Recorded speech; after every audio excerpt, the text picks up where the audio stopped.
Hello everyone. आज हम लोग देखेंगे monetary policy of India and how RBI controls inflation. RBI inflation कैसे कंट्रोल करता है, देखते हैं। सबसे पहले मॉनेटरी पॉलिसी क्या है। What is monetary policy? तो monetary policy is the process by which the monetary authority of a country like the central bank, monetary authority of the country like the central bank or currency board controls the supply of money, often targeting an inflation rate or interest rate to ensure price stability and general trust in the currency. तो monetary policy एक process है जिसके द्वारा monetary authority जो country की होती है वो मनी की सप्लाई को कंट्रोल करती है। मनी की सप्लाई को कंट्रोल करके इन्फ्लेशन रेट को और इंटरेस्ट रेट को स्टेबल करती है। तो मॉनेटरी पॉलिसी एक प्रोसेस है जिसके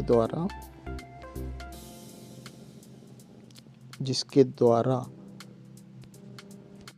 मॉनेटरी अथॉरिटी मनी की सप्लाई को कंट्रोल करती है। ठीक है, हम देखते हैं इसमें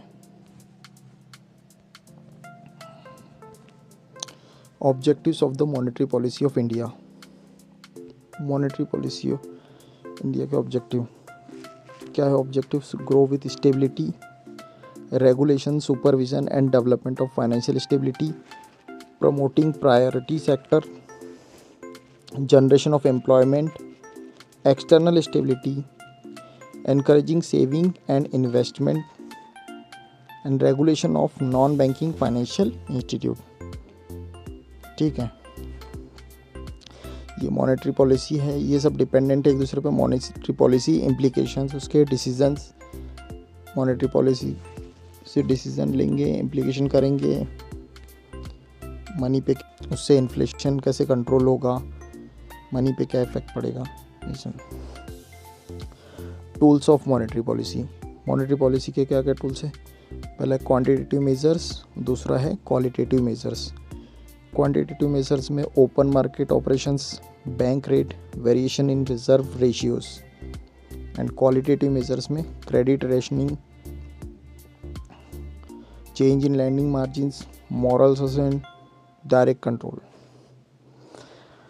अब अपन देखते हैं why RBI needs to control the monetary policy. RBI को क्यों ज़रूरत पड़ी मॉनेटरी पॉलिसी कंट्रोल करने की? ठीक है, why RBI needs to control monetary policy. Initially people used barter system for trading, but the barter system had many problems, therefore people switch to money system. पहले हमने डिस्कस किया था barter system क्या होता है। बार्टर सिस्टम मतलब things exchange करते थे, लोग आपस में अपना सामान एक्सचेंज करते थे और उसके अकॉर्डिंग कुछ भी बाय या सेल करते थे, सामान एक्सचेंज करते थे। जिसको जिस सामान की ज़रूरत होती थी वो सामान वो लेने के लिए अपने पास जो सामान होता था उसको दूसरे से एक्सचेंज करता था। बार्टर सिस्टम ऐसे पहले चलता था। अब वो बार्टर सिस्टम में बहुत सारी प्रॉब्लम आ रही थी, उसके कारण लोगों ने मनी सिस्टम बनाया, इसलिए मनी सिस्टम चल रहा है। इस वजह से financial intermediates come into the picture. Financial intermediates come into the picture. Financial intermediates में क्या? Middle man who helps in the circular flow of money between house hold and business firms. है ना, there are two type of financial intermediates. Two type की है, देखो, banking institutes and non banking financial institutes. RBI control all bank and some non-banking financial institutes. RBI's main job is to control money supply in this game and thereby fight inflation and deflation. RBI का main job है money supply को control करना और inflation और deflation को fight करना। ठीक है, इन्फ्लेशन क्या होता है? जब भी कोई चीज़ का प्राइस राइज होता है तो इन्फ्लेशन होता है। प्राइस राइज होगा, इन्फ्लेशन होगा, मतलब महंगाई बढ़ना, प्राइस राइज होगा। It is bad for economy, economy के लिए बैड होता है। महंगाई बढ़ती है, किसी भी चीज़ का प्राइस राइज होता है तो ये इकोनॉमी के लिए बैड होता है। और डिफ्लेशन होता है जब भी प्राइस डिक्रीज होता है, तो ये होता है डिफ्लेशन। तो ये जब प्राइस कम होता है उसको बोलते हैं डिफ्लेशन। तो डिफ्लेशन भी बैड होता है। कैसे? क्योंकि हर चीज़ का अगर प्राइस कम होगा, देखो यहाँ लिखा है every business has fixed cost production से minimum light bill, phone bill, office rent, staff salary etcetera. So if prices keep falling then car makers will suffer losses. He has no motivation to expand business. He wants to cut down his production cost by firing some of the employees. Less new jobs created, unemployment and social interest. अगर किसी भी चीज़ का price decrease होगा तो वो business survive नहीं कर पाएगा, बिजनेस को प्रॉफिट नहीं होगा, तो अल्टीमेटली वहाँ पे वो जॉब से लोगों को निकालेगा, फायर करेगा, अल्टीमेटली वो क्वालिटी प्रोडक्ट नहीं दे पाएगा, अनएम्प्लॉयमेंट होगा, जॉब्स नहीं क्रिएट होगी। कुल मिला के जो डिफ्लेशन है वो भी इकोनॉमिकली अच्छा नहीं है। उसके बाद if prices of everything fall then custom duty, VAT, excise duty, service tax, their collection will also decrease.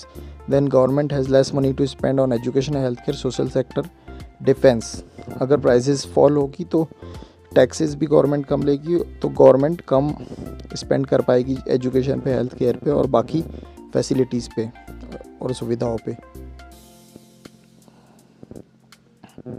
अब देखते हैं तो मॉनेटरी पॉलिसी क्या है। मॉनेटरी पॉलिसी क्या है?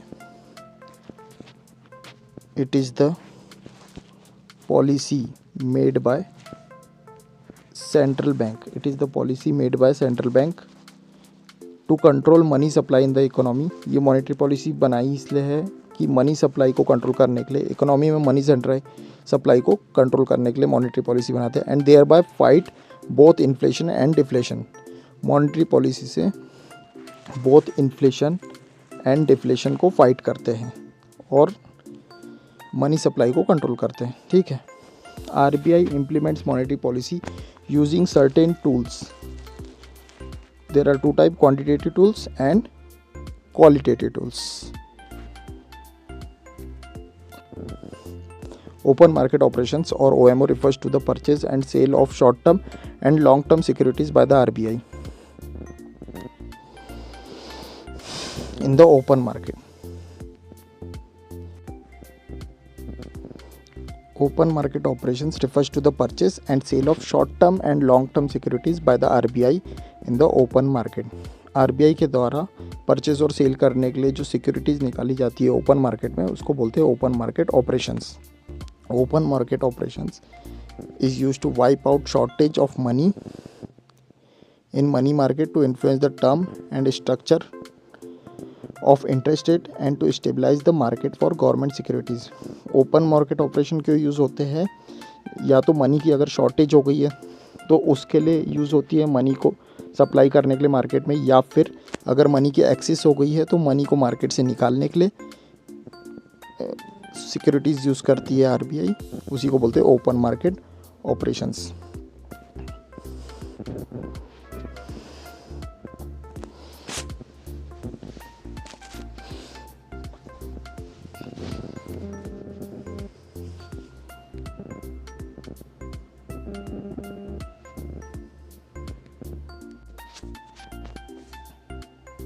क्या होता है? When RBI sells securities in open market, commercial bank and public buy it.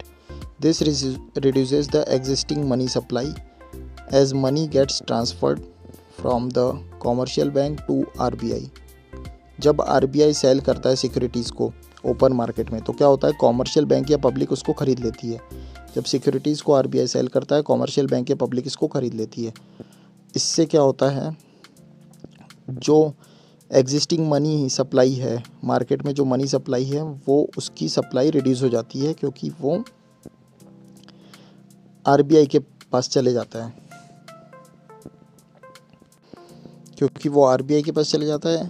RBI cell करती है सिक्योरिटीज़ तो मनी आरबीआई को देते हैं, ये बैंक और पब्लिक्स मनी आरबीआई को देते हैं, तो वो मनी आरबीआई के पास चले जाता है, इसलिए ओपन मार्केट से वो मनी गायब हो जाता है, इसलिए ओपन मार्केट से वो मनी रिड्यूस हो जाता है। इसलिए ऐसे करके मनी की सप्लाई को रिड्यूस करते हैं आरबीआई सिक्योरिटीज़ को सेल करके। ठीक है,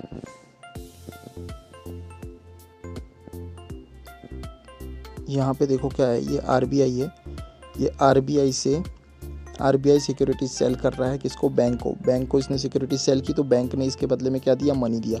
तो मनी जो बैंक के पास था वो आरबीआई के पास आ गया, तो बैंक मार्केट में सप्लाई नहीं कर पाया मनी, वो आरबीआई के पास आ गया। तो इससे क्या होगा कि ओपन मार्केट से मनी रिड्यूस हो जाएगा, जिससे इन्फ्लेशन कंट्रोल होगा, तो एक्सेस मनी सप्लाई है वो रिड्यूस हो जाएगा इससे। ठीक है, और अब क्या होता है, जैसे मनी की, ये तो मनी को रिड्यूस किया, जब मनी की एक्सेस हो गया तो मनी को रिड्यूस किया। अब मनी की शॉर्टेज हो गई अगर मार्केट में, तो आरबीआई क्या करेगा, अगर मनी की शॉर्टेज हो गई है तो आरबीआई क्या करेगा, when RBI buys securities from commercial banks in open market, commercial bank sell it and get back the money they had invested in them, thereby increasing the existing money supply. RBI क्या करेगा, अब security bye करेगा bank से, ये bank से securities bye करेगा, जिसके बदले में बैंक को पैसे देगा, और बैंक को पैसे देगा तो ये बैंक से पैसे ओपन मार्केट में जाएंगे, जिससे मनी का फ्लो ओपन मार्केट में बढ़ेगा, जिससे जो मनी का शॉर्टेज है वो दूर होगा। आरबीआई अब बाय करेगा, इस बार सिक्योरिटीज उसने बाय की, जिसके बदले में बैंक को पैसे दिए, और बैंक को पैसे दिए तो मार्केट में मनी की सप्लाई बढ़ गई, और जिससे मनी की शॉर्टेज कम हो गई। तो इस टाइप से ये रिसेशन को कंट्रोल करता है आरबीआई। तो आरबीआई इस टाइप से मॉनेटरी पॉलिसी से बैंक के साथ सिक्योरिटीज बाय और सेल करके इन्फ्लेशन, डिफ्लेशन, रिसेशन इनको कंट्रोल करता है। इससे शॉर्टेज ऑफ मनी सप्लाई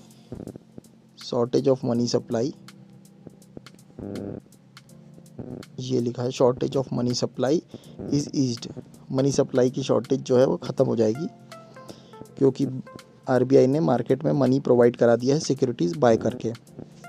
तो दोनों ही टाइप की चीज़ें करता है आरबीआई को जब मार्केट में मनी की सप्लाई करना होता है तो वो बैंक से सिक्योरिटीज़ बाय कर लेता है और मार्केट में मनी सप्लाई भेज देता है, जिससे मनी की एक्सेस हो जाती है, मार्केट में मनी सप्लाई हो जाता है।